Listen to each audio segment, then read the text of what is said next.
Praise the lord. యేసుక్రీస్తు వారి పరిశుద్ధమైన నామంలో మీ అందరికీ వందనాలు, శుభాలు తెలియపరుస్తూ ఉన్నానండి. కీడును కూడా మేలుగా మార్చే దేవుడు మనకున్నాడండి. ఈ లోకంలో మన జీవితానికి కీడు తలపెట్టాలని సాతాను మనుషుల్లో ఉండి మనకి ప్రయత్నాలు చేస్తూ ఉండొచ్చు. కానీ మనం ఎప్పుడైతే దేవుని వాక్యానుసారంగా జీవిస్తున్నామో, దేవుని మార్గంలో మనం ఎప్పుడైతే నడుస్తూ ఉంటామో, ఆ కీడును కూడా దేవుడు మేలుగా మార్చి మన చేతికి ఇస్తారండి. దేవుడు ఏదైనా ఆయన చేతుల్లోనే ఉంది. ఆయన పాదముల క్రింద ఈ భూమి ఉంది. సమస్తం ఆయనకి తెలుసు. అయితే మనము మన జీవితాన్ని యేసుక్రీస్తు వారికి అప్పజెప్పుకునే బిడలుగా ఉండాలి. ఈ లోకంలో కీడు కలిగితే మేలు చేసే మనుషుల దగ్గరికి వెళ్తే ఆ మనుషులు కొంతవరకు సహాయం చేస్తారేమో. కొంతమంది మనుషుల దగ్గర అన్నీ ఉన్నా కూడా తల తిప్పుకొని వెళ్ళిపోయేటువంటి మనుషులు ఉన్నారంటే మనుషులంటే గ్యారంటీ లేదండి. యేసుక్రీస్తు వారు ఖచ్చితంగా ఆయన బిడ్డని, ఆయన తప్ప, దేవుడు తప్ప తన బిడ్డని ఎవరు ఆదుకుంటారు? దేవుడు తప్ప ఆయన బిడ్డని ఎవరు రక్షిస్తారు?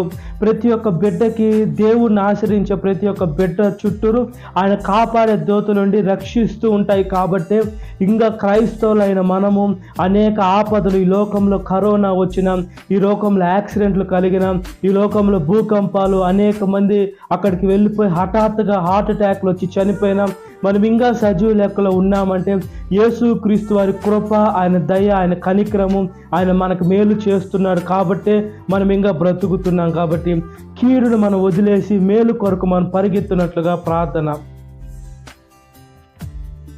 మహాపరిశుద్ధాత్మదేవ, మా ప్రియ పరలోక తండ్రి, ఈ లోకంలో మనుషులు కానీ సాతాను కానీ వేసే మనుషుల్లో ఉండే సాతాను కీడు మా మీదకు విసిరినప్పుడు దాన్ని మాకు మేలుగా ఇస్తున్న దేవా, స్తుతులు, స్తోత్రాలయ్యా. అయితే శాశ్వతంగా మీ మీద ఆధారపడాలి.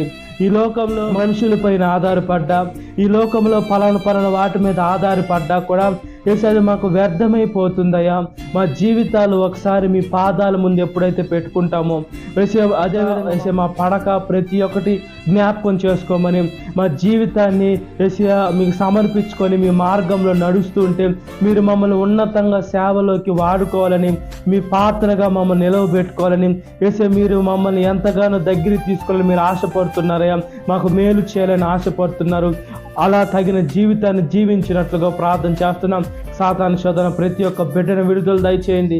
ఈ వాక్యం వీటిన ప్రతి ఒక్క బిడ్డని పేరు వర్షన జ్ఞాపకం చేసుకోండి.